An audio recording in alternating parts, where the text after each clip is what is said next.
Right. Good morning, everyone. Welcome to Thursday, week 8. Yes, week 8.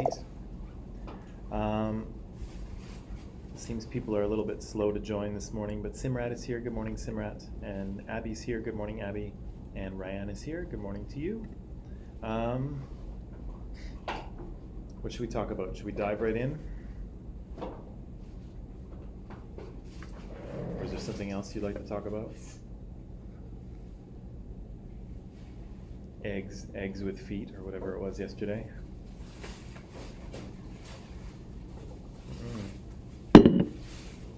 Okay, here we go.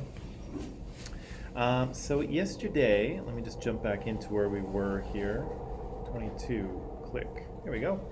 I just gave you a little short section of a book to read. It was only a page or so, called What Makes Sexism Difficult to See, right? And they said that the little section we read said there was 3 major things that made it difficult to see. What was one of those things? Why was sexism difficult to see? Popular culture. Say what? Popular culture. Popular culture. That was number 2, I think, right? Yeah. So give me a little bit more than that there, Nicholas. Popular culture gives out ideas about genders and all that. Yeah. So they actually do or something.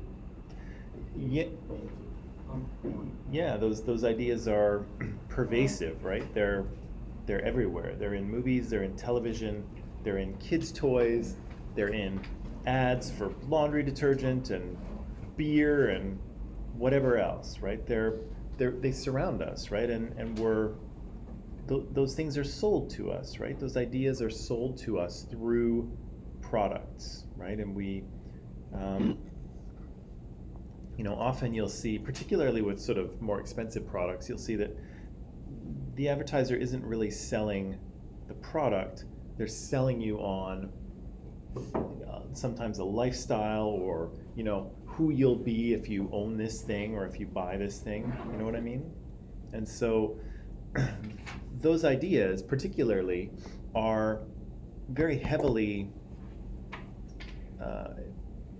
influenced by gender roles, right?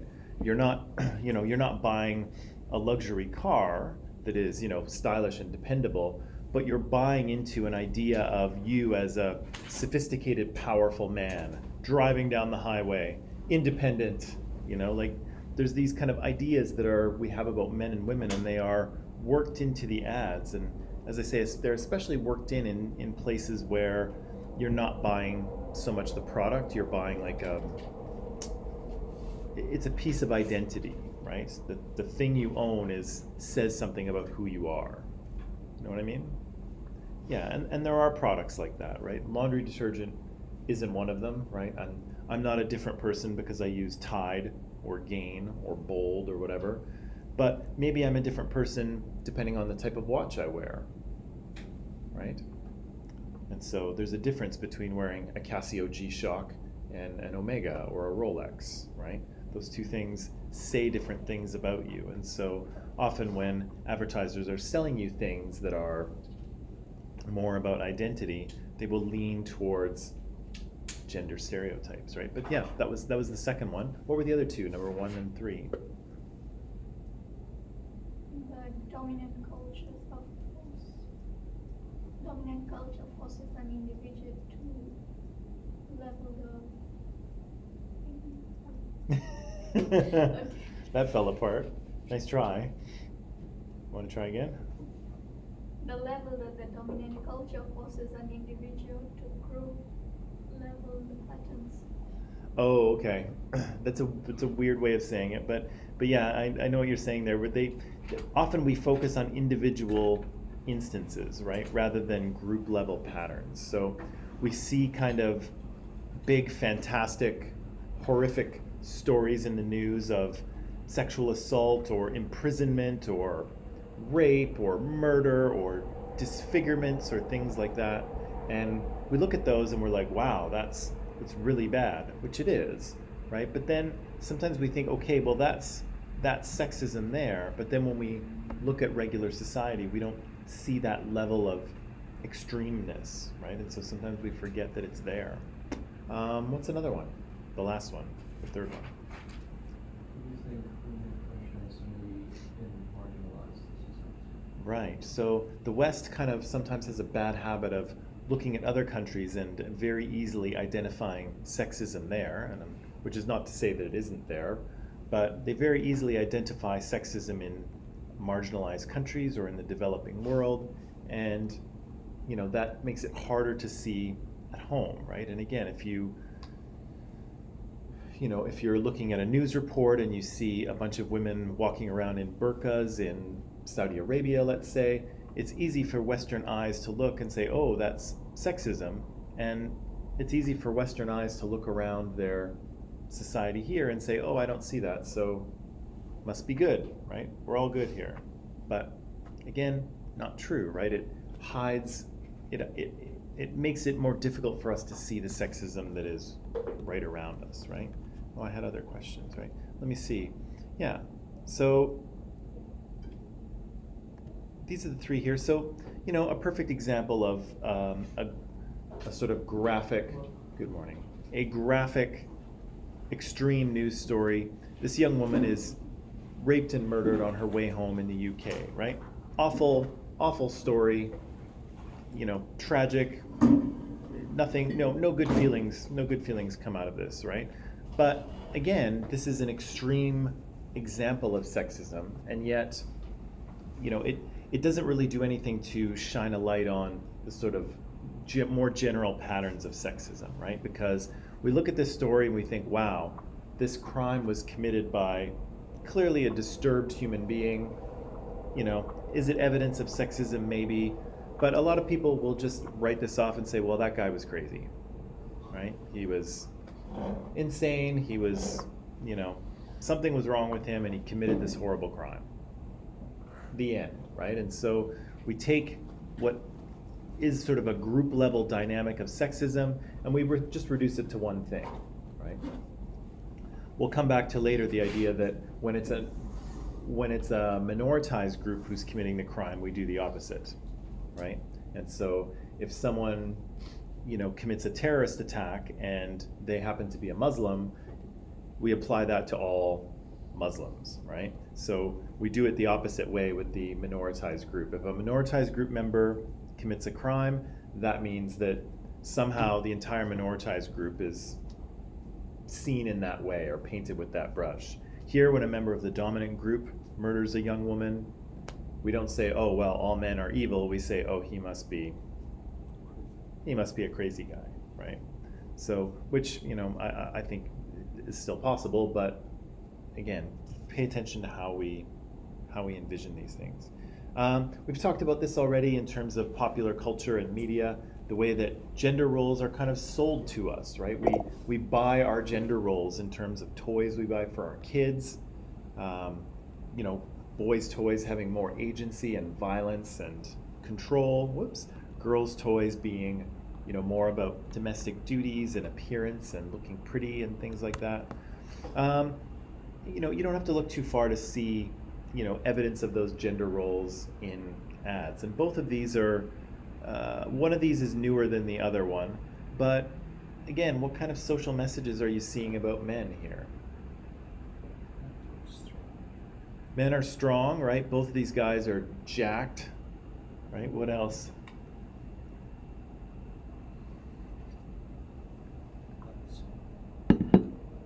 Yeah, they're both good-looking guys, right? What else? What else is happening here? Messages about masculinity, what it is to be a man.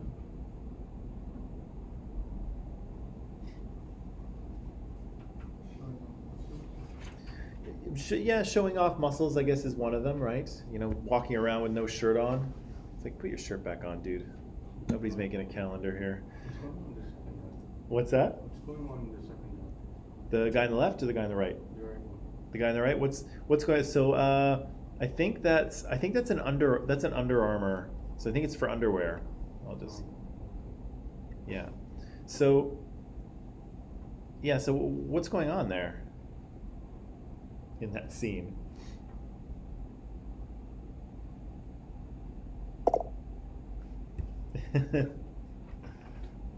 Ryan said they're studs. Both of these guys are studs. They are. So here on the right, we have a guy who looks like he's just spent the night with this beautiful woman who's in bed behind him, and there he is looking all cool, getting up to, I don't know, make her breakfast. Who knows? But that sort of sexual conquest idea, I think, is worked into this ad, right? If you buy these underwear, if you wear Under Armour underwear, you too will be a stud, right? I think that's the idea, right? And again, that's what I'm talking about in terms of identity and selling that idea back to you, right? Guys don't wear these, guys aren't looking at this ad and saying, oh gosh, these look like the most comfortable underwear I could possibly wear, I'll buy them.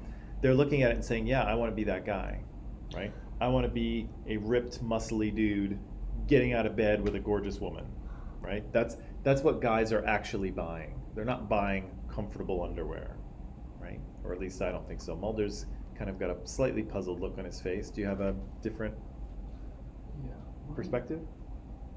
How do they make sense of that? Like, buying an underwear is not going to make you a different person. I don't understand that. No, it's not. No, it's not. No underwear that you buy will make you a different person, right? That is a logical fact. But this is where it gets sophisticated, is that advertisers and marketers know that they are not selling to your logical, good morning, not to your logical mind, right? They're not selling to your conscious mind. They're selling to your subconscious, right? We have ideas floating, again, ideas that we're not conscious of, floating below the surface of our mind, saying this is what men are, right? These are the kind of things that are manly, and you should be a man. And when we see an ad like this, we subconsciously respond to those ideas, right? And your subconscious saying, yeah, I want to be a stud like that guy, right? I want to be jacked like that guy. Although I don't think I could put on that much muscle ever. I've tried. I don't build muscle very easily. But yeah, like we kind of are taught that's desirable, right? And we're taught, whoops, not there. We're taught here, right?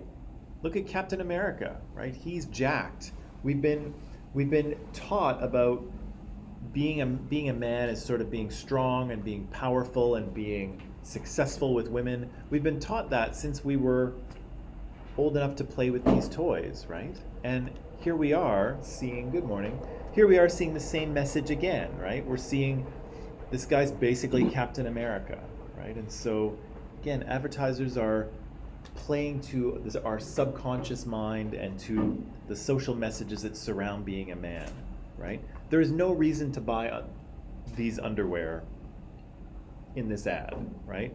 Why do we buy underwear? Comfort, style, because we're supposed to wear them under our pants. You're not supposed to go commando, as they say, right? So we're supposed to wear them. We want them to be comfortable, and we probably want them to be stylish in the event that anyone ever sees them, right? That's kind of what they are. But here, almost none of that is present in the ad, right? I don't know how comfortable they are. This guy actually doesn't look very comfortable at all, does he? Is he sitting there like, oh, his underwear is so comfortable? Is he thinking that? No, he kind of looks like he's all serious and manly, right? So he doesn't look very comfortable in his underwear. Are they stylish? Well, I guess they're just black. There's not much going on in terms of style there, but fine, we'll give them the fact they're stylish. But there's really they're not selling you on the logical merits of wearing these underwear. They're selling you on subconscious ideas, right? They're selling you on the idea, if you want to be a stud, if you want to be a manly man, this is what you do. Your first step is to buy Under Armour underwear, and then spend 2 years in the gym and eat chicken and rice all day long until you look like that. But that's what they're selling, right? Here, the milk one, they're kind of selling the idea that men are kind of outdoorsy and rugged, right? And risk takers. That looks pretty dangerous, does it not? Obviously, it's not real, right? But yeah, hanging off a cliff while drinking a container of milk, insanity, right? Crazy stuff. But that's what guys do, right? Guys are risk takers. Guys are extreme, right? And that's part of manliness too, right? That bravery and fearlessness and ability to, do crazy things sometimes and be cool about it, right? And does that guy look cool? Yeah, he's not hanging onto the cliff like, oh God, I'm gonna die, right? He's not up there doing that. He's hanging off the cliff very casually, satisfying, right? And yeah, again, those ideas of manhood are kind of mixed in, right? The same thing happens with women, right? Here, there's some, actually I'm gonna move my head, that's a problematic spot for my head. Here we're seeing something similar, right? We're seeing messages about femininity transmitted. What kind of messages are we seeing here? Women have to be fit. Women are expected to be fit, to be slim, right? Are you beach body ready? So I guess you're not allowed to go to the beach unless you look like this. Is that the message here? Because not many people look like that, right? So everyone else who goes to the beach, should they not go, or should they be embarrassed and self-conscious of themselves when they go? Not everyone can look like that, right? Not everyone is built like that, right? Everyone has different bone structures, different ability to store fat, body shapes are different. This is a very slim fit model, right? Not everyone is going to look that way. And certainly, yeah, people like to go to the beach. But again, here, I wonder.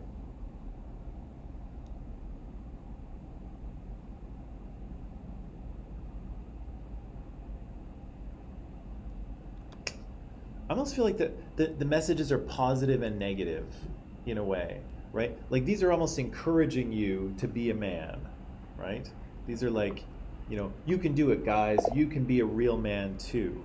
And the other one is kind of like, you can do it as long as you earn it, right? Like if you can go to the beach as long as you've done the work and, you're not going to offend anyone's eyes with your body kind of thing.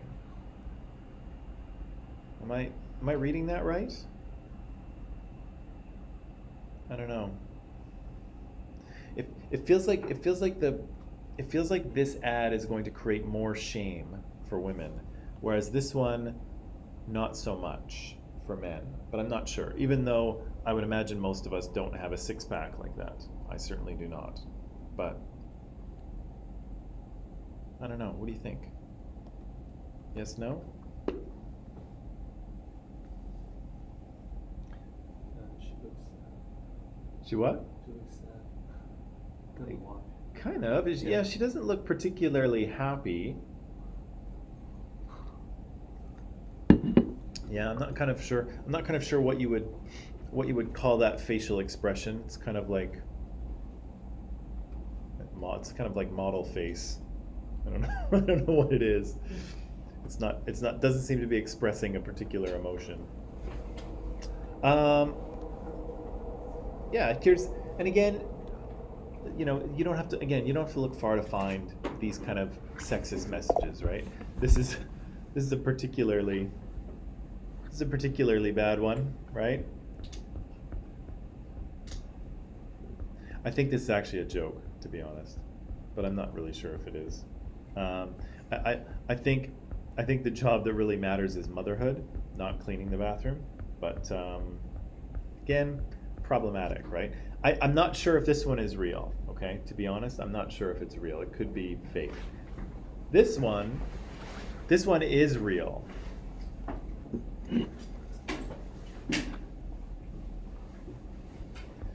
Again, Sophie, you're cringing at the back. What's wrong here? What's the message? Like you have to act like a girl, but think like a man, as if that's like the better way to think. Yeah. Yeah, the only way, yeah, because men are bosses, right? And so if you want to be the boss, you've got to think like a man, but also, you know, look like a girl and act like a lady, right? And it almost feels like that entire woman is being defined by what men want, right? This is what men want. We want you to look like a girl and act like a lady, but also think like a man and work like a boss, whatever that means, right? And so it's meant to be empowering, right? It's meant to be empowering, but really it's not, right? It says the way to be successful is not by who you are, it's by being like a man, right? Eek. Yeah, and again, that idea of looking at sexism that you see in marginalized societies. Again, it's very easy to see something like this, at least for Western eyes, Western audiences. It's very easy to see something like this and say, oh gosh, those women are so oppressed, right? And since we, for the most part, don't have that here, that's not our culture, that's not our cultural belief or our religious belief. Because we don't have that here, it's very easy to assume that we have no sexism, right? But indeed, we do, it just manifests differently. And again, it could be, you know, there could be less or more inequality between countries, that's obviously true, but here, it's, you know, how do I say this? The Western perception of sexism is very obvious in a situation like this. Yeah, that's what I'll say about that. Right, so I wonder what I meant to say with this slide. Let me just jump ahead and see. Oh yeah, okay. Right, so I did want to talk about gender equality, maybe in Canada and the US, okay? And when I talk about equality, it's important to point out that what we want is, we want equal rights and equal opportunities for people of all genders. But again, that doesn't mean that everyone is the same, and it doesn't mean that we necessarily treat everyone the same, okay? So I think I've mentioned this before, but there's a difference between equality and equity, right? And so equality is that everyone gets the same thing, right? And so if we have to write a test, nobody can wear their glasses because it has to be equal, right? So no glasses on the test. That's equality. But again, that's not that helpful, right? Because some people who don't need glasses are going to struggle to read the quiz through these glasses, and other people, you know, who actually need their glasses will be just fine, right? The other way is that, you know, sorry, I screwed that up. Anyway, that's equality, right? But equity is that people get what they need in order to level the playing field and to be successful, right? So yeah, people who need glasses, wear them. People who don't need glasses, don't wear them. That's equity, right? That means that everybody has an equal opportunity to read the exam and succeed, right? Let me see. Yeah, so again, if you look at Canada, even though you might think we're doing quite well in terms of gender equality, pretty so-so, actually, surprisingly. Again, if you look at that global gender gap, that was the same list that had Iceland at the top. You know, they talked about it in the BBC documentary. The same list that put Iceland at the top put Canada in 35th place, which is pretty low, I would say. For a G7 country, I think that's pretty low. I wanted to give you a few numbers about these things, about gender-based violence, about sexual assault and harassment, the gender wage gap, and that last one should say barriers girl's face. It shouldn't say girl's face. That's not correct. That's a typo. But first, I wanted to highlight this, and I said at the beginning of the course, I said that we had to kind of let go of personal anecdotal evidence and look at broader social patterns.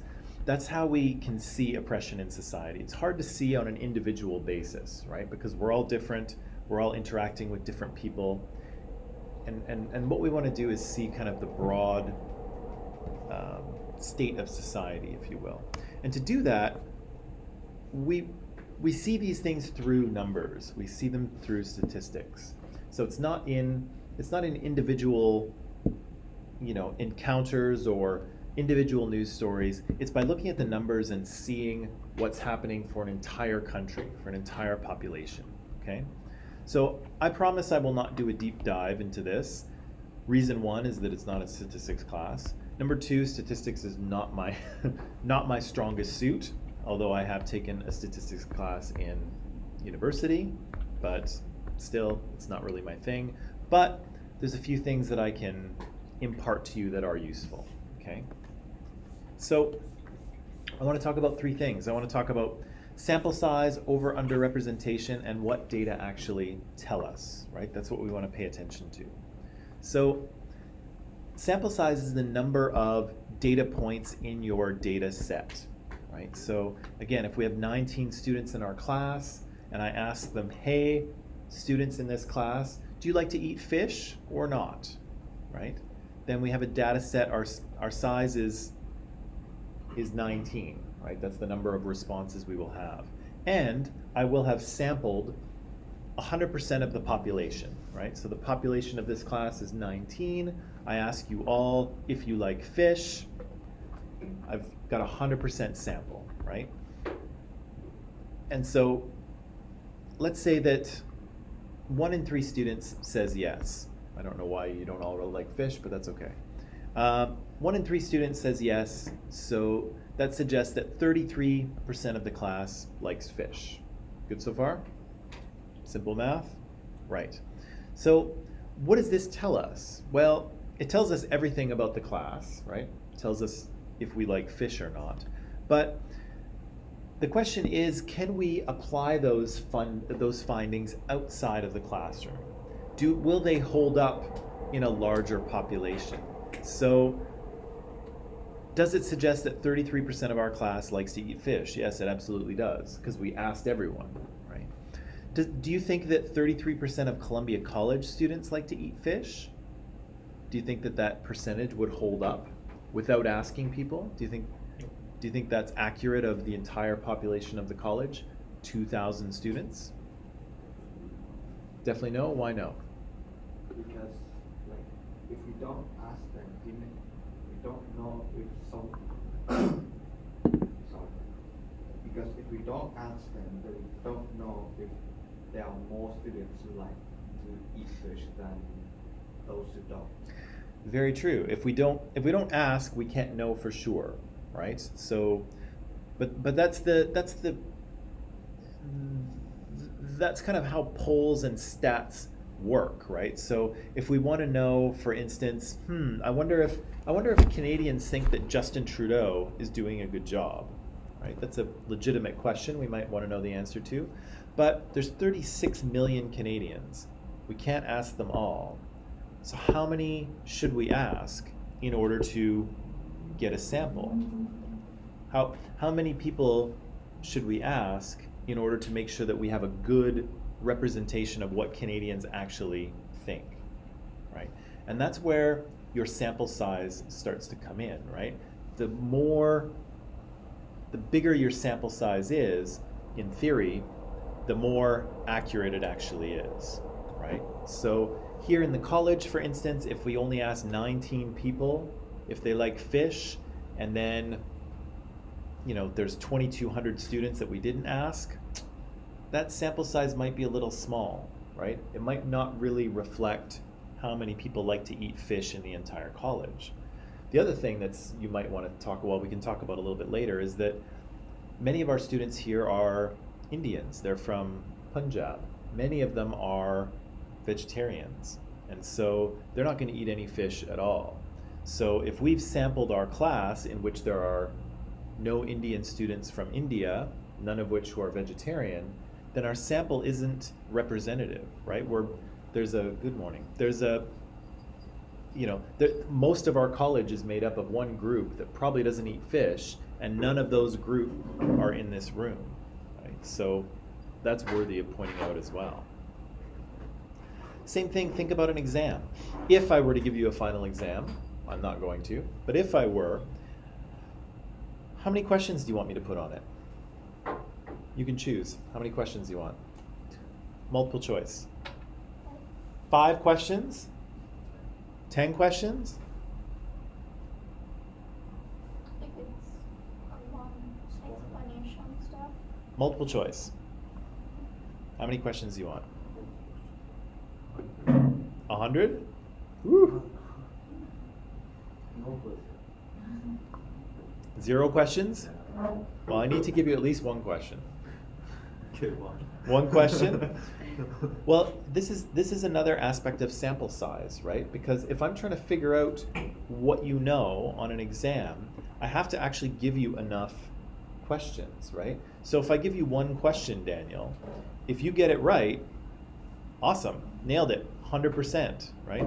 But if it's the one thing you don't know, you're gonna get a 0, right? And again, my job is to try to accurately figure out what you know. And so if just asking 1 question, does that really accurately tell me what you know? No. You could get totally lucky, or you could get totally unlucky. Now, Amanpreet's 5-question test is a little bit better, but let's say Amanpreet knows about 80% of the course material. That means that she's going to get 4 out of 5 questions right. But what if she's unlucky? What if she only gets 3 of those 5 right? Then she's getting a 60 rather than an 80. Or if you get lucky, you might get 100, right? But even so, that's a big swing. That's like 20% either way, right? So maybe it's a better idea for me to ask 10 questions or 20 or 30, right? And the more questions I ask, the more accurate kind of reading I can get on what you actually know. Of course, there's a point where I don't get any more accurate, right? So if I ask you 100 questions and you should get about a 75, you'll probably get about 75 of those correct, right? You might get lucky on a couple, you might get unlucky on a couple. It'll probably balance out and you'll come out right. If I ask you 1,000 questions, will I get any more accurate? Probably not much, right? So again, as I increase my sample size, my accuracy increases, but really only to a point, right? Eventually, you kind of know what you know, sort of thing. So again, sample size is important. You don't want it to be so big that you're not gaining any accuracy, right? I could ask you 1,000 questions on a final exam, but is that doing anybody any favors? No. You'll all be exhausted. You'll hate me. I'll hate myself trying to mark them. It doesn't do anyone any good. But a 5-question final exam doesn't do anyone any good either, because there's too much that comes down to luck and it doesn't give me a proper reading on what you actually know. So we need a sample size that's actually big enough to be representative of what we're trying to find out, right? And so I think for a final exam here, I think if I asked you about 35 questions or 40, I think that would tell me what I need to know, right? And I could ask you 60 more, but I don't know that I would get any more information from that. I think it would just be longer and it would tell me the same thing, right? So again, sample size is important. Too small, and you're not getting an accurate reading of what you want to see. Too big, you don't get any more information, it just becomes too much, right? So again, if we want to know if Canadians approve of Justin Trudeau, we could ask all 36 million people, but by the time we're done doing that, he will have had another election and he'll probably be kicked out and there'll be someone else as prime minister. So again, we want to, and so most of those polls, to be honest, I think they poll about 1,000 people. So 1,000 people represent 36 million, which doesn't seem like very much, but apparently they are accurate enough based on based on how they choose their people. So they kind of choose people from all around the country, and they assume that 1,000 people to be representative of all of Canada. Whether it is or not, I'm not sure. They say it is. Yeah, so again, your sample size is important. Too small, it won't tell you anything, or it will tell you something misleading. Too big, and it's just, it's too much to deal with, right? Yeah, so the larger your sample size is, the bigger your sample has to be, and then the bigger your sample is, the more likely it reflects what's actually going on. As long as you are careful about who is included, right? So here I said that, you know, many of our students here at Columbia College are probably vegetarians, and so the fact that none of that demographic of student are in this class, that might cause a problem, right? That might mean that we are, you know, that 33% is not representative of the college. It might be representative of the secondary program. Do you think so?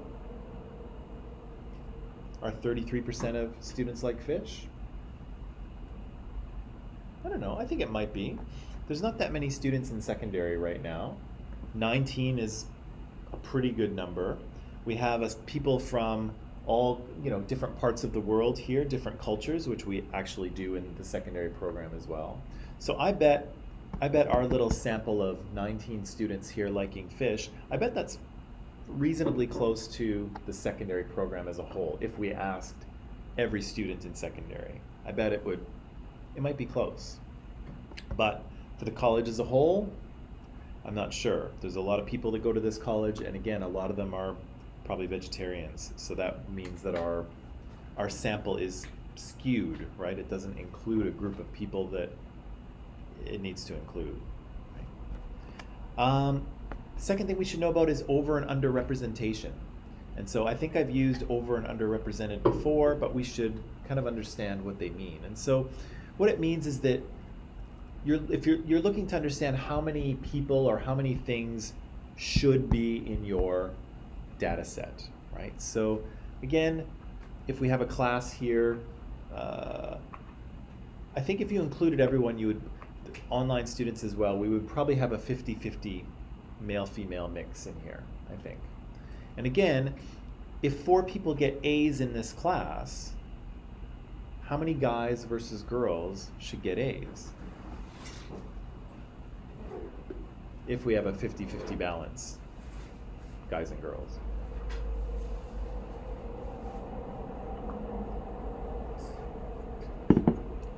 Two and two, right? 2 and 2 is kind of the obvious answer. If we've got 50% guys and 50% girls, there's 4 A's. In theory, 2 guys and 2 girls should get A's. In theory, right? But if they don't,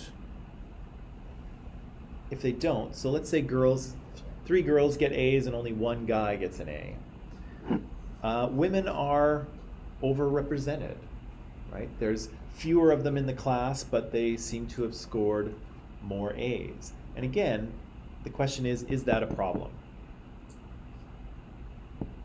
What do you think?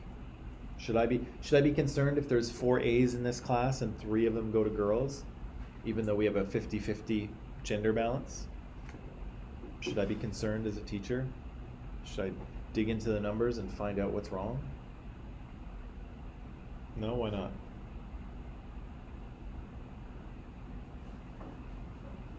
Why should I not do that? Why shouldn't I worry my pretty little head?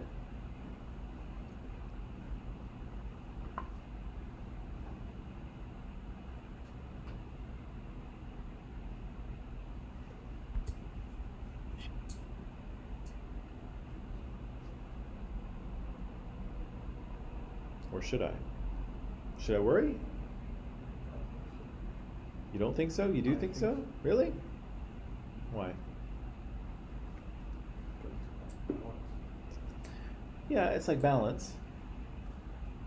According to me, like the teacher should not worry because he should not discriminate even the girls have more than the boys. It proves that he did his job well. The boys were kind of not serious. Well, yeah, that's interesting. Does it prove anything, right? Because again, this is a small class, right? And so the smaller our sample size is, the more things are going to fluctuate, right? If I flip a coin, right? If I flip a coin and it's heads or tails, there's only two things, right? And so if I flip a coin twice, I should get a heads one time and a tails another time. But could I get two heads?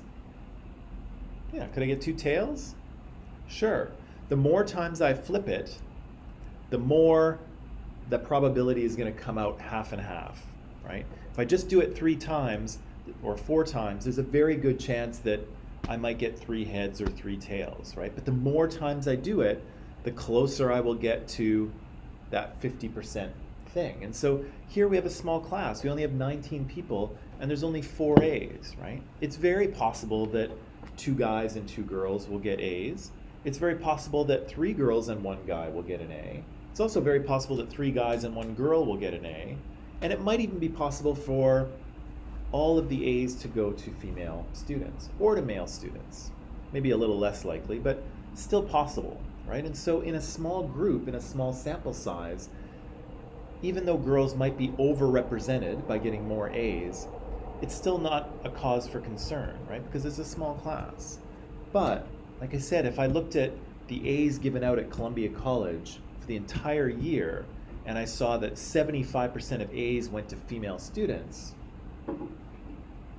that might be something to think about, right? Because that's a lot of grades. 2,000 students taking 4 classes a term, that's 8,000 grades a term, times 3 terms, 24,000 grades, and 75% of those grades went to female students?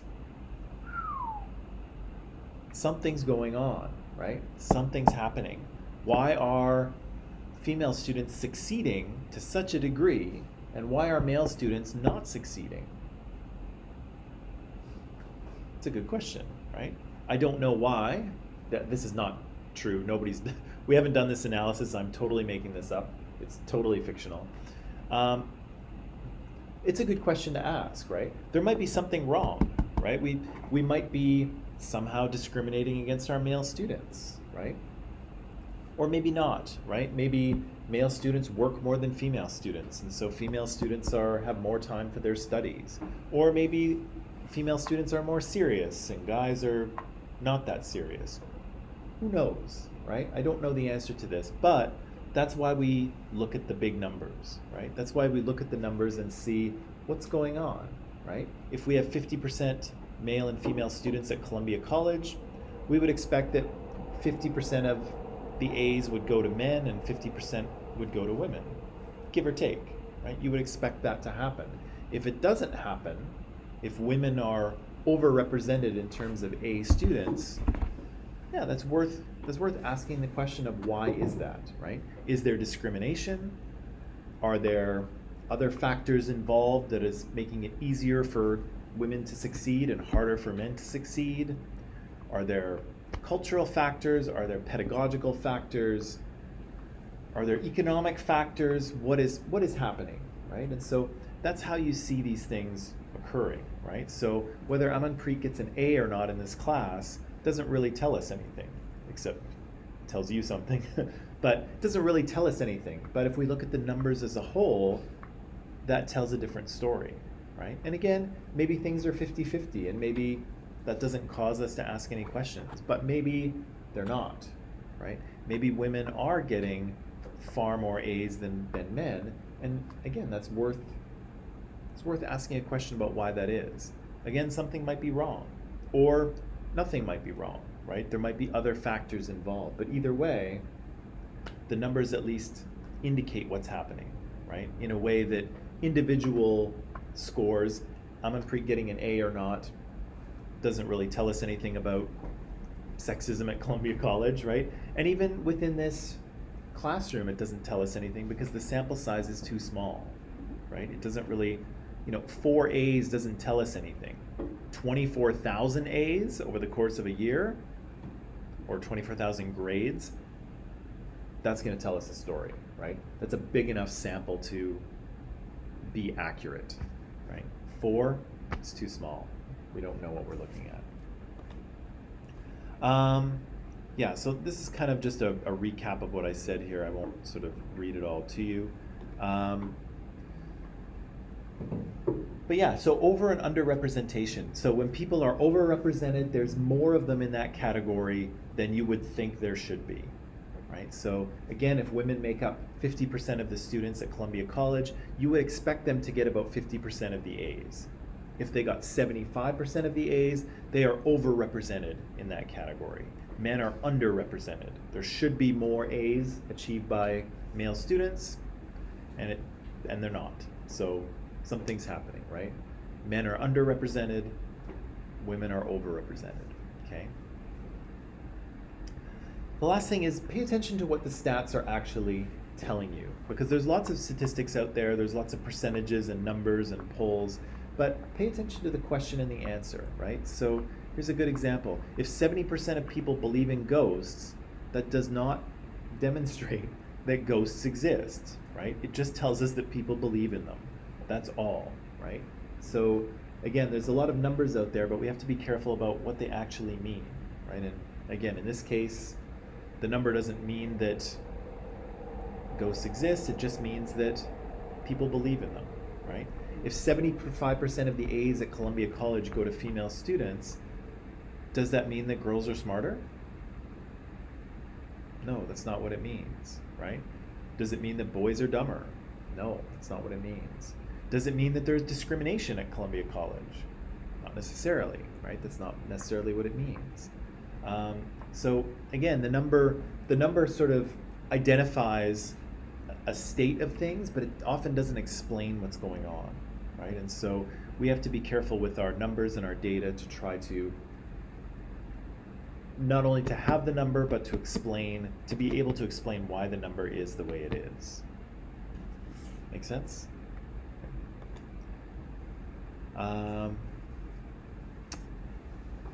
Yeah, and maybe the last thing before we have a break is this. So pay attention to how people give you numbers as well, right? So 600 people were murdered in Canada in 2016, which sounds like a lot, but if you look at the murder rate, it works out to 1.68 per 100,000. And often that's the way they do things. They give statistics a common denominator, just like in math, so that you can actually compare the rates, right? Because if you look at the United States for the same year, 17,000 people were murdered in the United States. And so that's a lot of people, and it's way more than 600, but are more people getting murdered down there than up here? Because we only have 35 million people, and they have 323 million, right? So you need a common denominator, right? You need to have a way to compare these numbers to see if in fact Canada is more dangerous or if the US is more dangerous. And it turns out, as you may have suspected, that the murder rate is higher in the United States by quite a bit, right? 1.68 versus 5.3. So you are much more likely to be murdered in the United States than in Canada. Sorry, United States, but the numbers are what they are. There's nothing I can do about it. So again, pay attention to how numbers are given to you and if they're actually comparable, right? So if somebody said, hey, 600 people were murdered in Canada, but 17,000 people were murdered in the United States, again, that's not very useful because our populations are so different, right? Those two numbers, 600 and 17,000, are not comparable. They're not on the same level, right? That's why we divide out per 100,000, puts those numbers on the same level, then we can compare them. And again, we can see that it turns out, the US is more dangerous. There are more murders there per 100,000 people, or per capita, if you will. But again, you have to be able to compare those numbers properly. So sample size, over and under representation, and what does the data actually mean? What is it actually telling us? Okay? All right, let's take a pause, let's take a little break, we'll come back.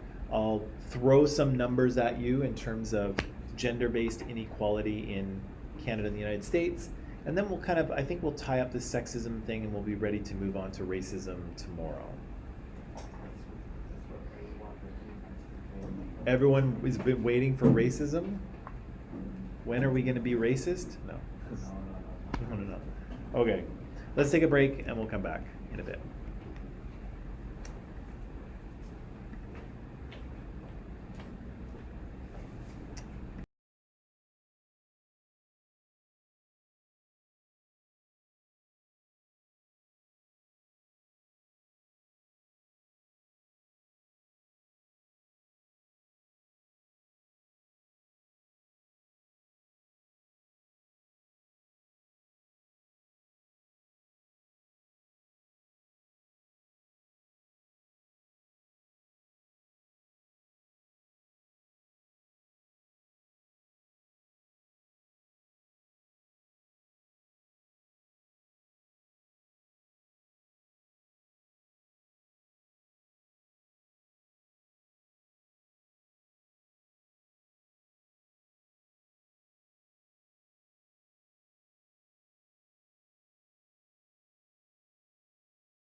Yep.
I somehow deleted my other one, so I had to make a new one.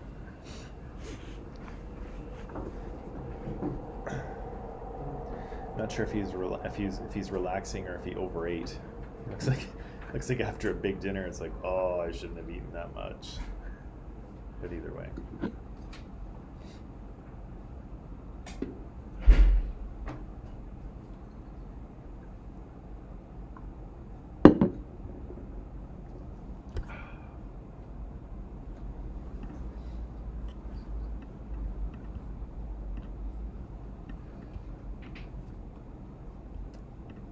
Alrighty, Roo.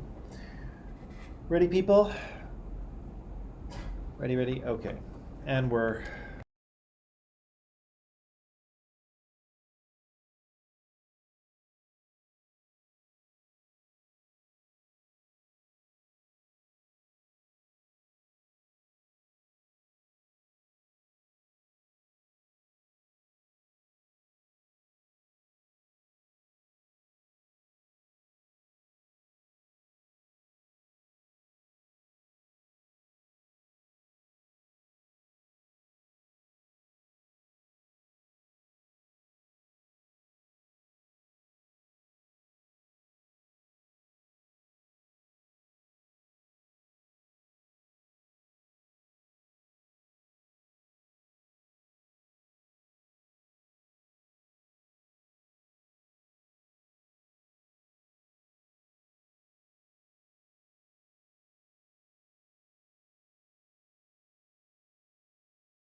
sorry, members of female members of the population than males, right? So look at some numbers here.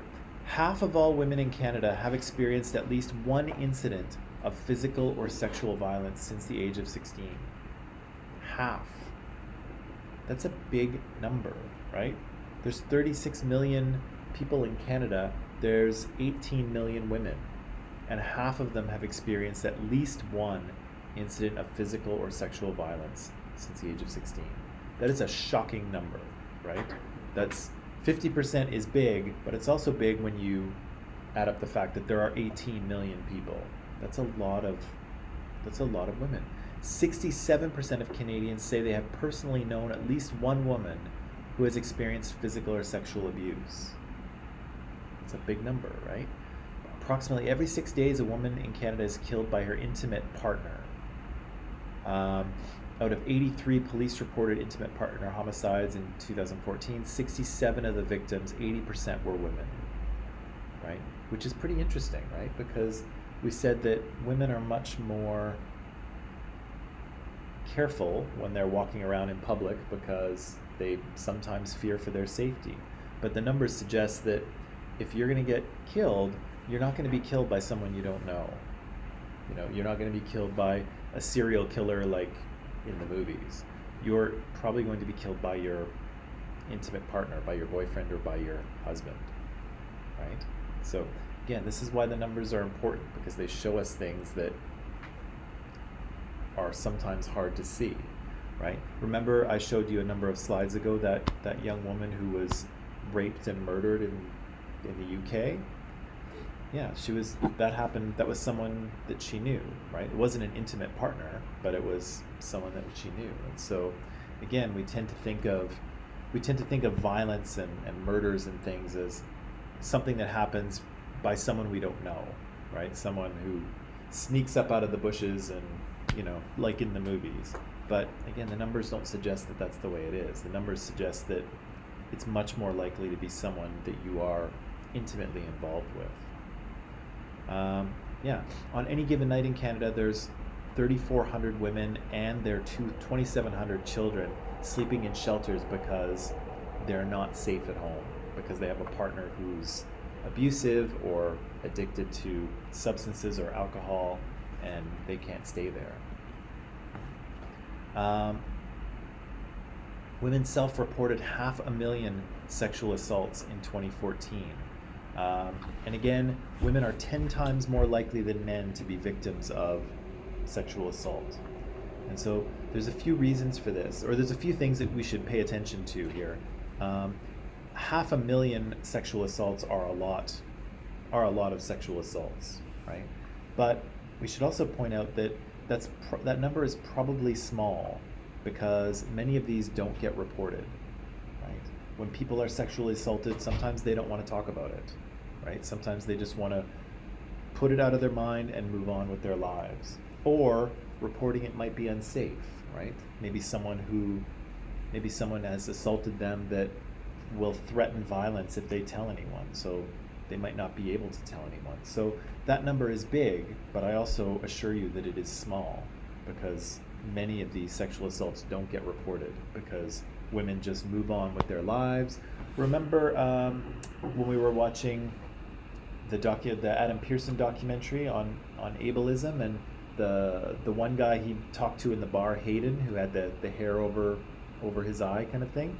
Yeah, he got knocked out in a bar, and did he report it? No. He was like, you know what, the cops aren't going to do anything, I'm just going to move on with my life. And so, you know, it's the same thing here. Lots of women reported these sexual assaults happening, but lots of women didn't. Right? So again, that's a big number, but it's also a small number because the real number is higher. Yeah, although men and women both experience sexual assault, although men are far less likely to report it, women accounted for 92% of the victims, right? 92% is high, right? They're only 52% of the population, and 92% of sexual assault victims are women. That's worth paying attention to, right? That's worth asking questions about. Sexual assault is the only violent crime in Canada that is not declining. So regular assaults, murders, all have been going down year over year, but sexual assault continues to increase.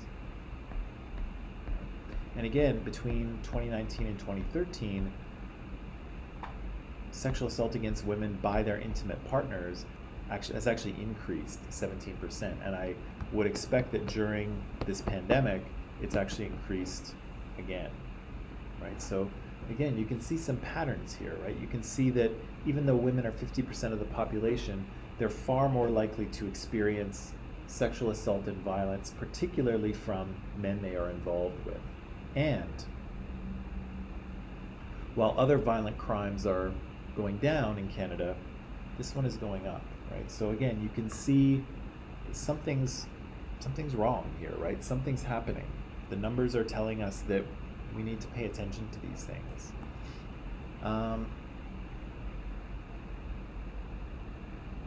Yeah, if you look at young women, if you look at younger Canadians, the rate of sexual assault for Canadians 15 to 24 is 18 times higher than Canadians 55 or older. So this is not only a crime that happens to women, but it's predominantly a crime that happens to young women. Yeah, 82% of victims of sexual assault are female, and girls under the age of 18 report sexual violence almost 5 times higher than boys under 18. So again, there's a little bit going on there in that boys or men are far less likely to report sexual assault. Some women don't report their sexual assaults, but men are far less likely to report a sexual assault, particularly if they have been assaulted by another male. Then they are, the odds of them reporting it are quite low. So there's a little bit of bias introduced there in terms of reporting, but still 82% of victims are women. That's a big overrepresentation for women, right? And yeah, and girls are four times more likely than boys to be sexually abused by a family member. So again, often we have this cultural myth of violence and being perpetrated to us by people we don't know, right? Like people, that we would meet out in the world somewhere. But again, the numbers tell a different story. The numbers say that it's more likely people that you know that will hurt you, not people that you don't, right?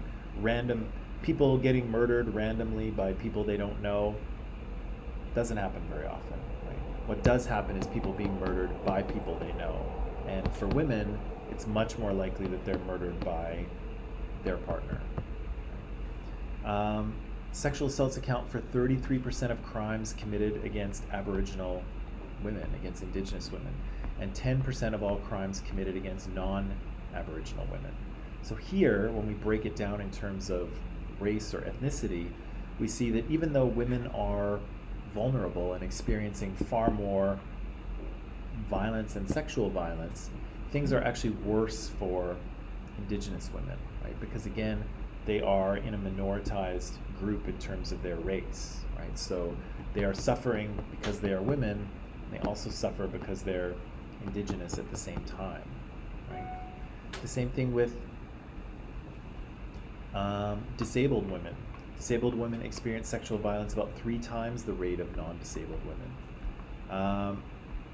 And the total number of seniors sexually assaulted by family members, 96% are women. So again, these crimes are all far more common with women than men, right? Women are overrepresented in terms of these crimes, right? Here's some other numbers for you. Despite sort of a lot of awareness around self-care and mental health and people going to therapy and things like that, we're talking about those things a lot more here in the West. But if you look in grade 6, 36% of girls say they are self-confident. That's only 36. So even in grade 6, 2 out of 3 girls are not feeling confident in themselves. And again, by the time they get to grade 10, that's only 14%. So it's less than 2 in 10 feel self-confident. Girls between the ages of 9 and 13 are more likely to report that they're feeling depressed. So depression is a mental health struggle that people deal with, and it seems that girls, and especially young girls, are dealing with this already, right? And you would think at 9 you'd have nothing to be depressed about, right? But indeed, these girls are already reporting these conditions, right? 12% have experienced a major depressive episode at some point in their life. And again, this is even before these girls are 19, right? Something's happening. These are big numbers, and they're big numbers for people who are quite young, right? I won't read all of these here, but you can see more girls are hospitalized for mental health disorders than boys. 15 times girls more likely to be hospitalized for an eating disorder than men, right? That's a pretty big factor, right? Of 15. Girls are far more likely to self-harm. And in terms of suicide, girls attempt suicide much more often than do men. Men more successfully complete their suicides, but women attempt it more often. And again, it's the third leading cause of death for girls aged 10 to 14, second leading cause of death for age girls 15 to 19. I guess I did read all those. So I think I have a few more numbers for you, but maybe not in this slideshow. But as you can see, these are numbers that should make people stand up and pay attention, because again, the numbers come from statistics that are collected, right, by health authorities, by law enforcement, and so they're not samples, right? They're not samples of the population. They're actual cases, they're actual incidences, right? And so they do tell us something about what's going on in society in terms of violence against women, in terms of who is sort of committing that violence against them. And in this case here, we can see that there's a lot of mental health issues that, you know, young people and older people deal with, but girls are far more likely to suffer from these things. And again, that should make us stand up and pay attention, right? Something is wrong here. There's very high rates of sexual assault and of violence and of mental health concerns, and young girls and women are vastly overrepresented. And so again, that should make us pay attention. And so again, it's very easy to look at other countries and say, oh gosh, you know, look at that sexism over there, that's terrible. It's very easy to look at the news the odd time and see a horrible murder and say, oh gosh, that's so horrible, which of course it is.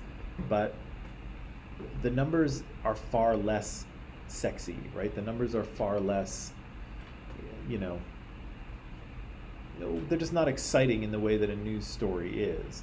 But they tell kind of a different story, and they tell a story that, you know, this is what's happening in society as a whole, right? This isn't the story of one woman. This is the story of all women in Canada, and that's a big problem, right? This cannot be the story of women in Canada, right? It cannot, but it currently is. Okay, any questions or things that you might want to ask about or say, or? No?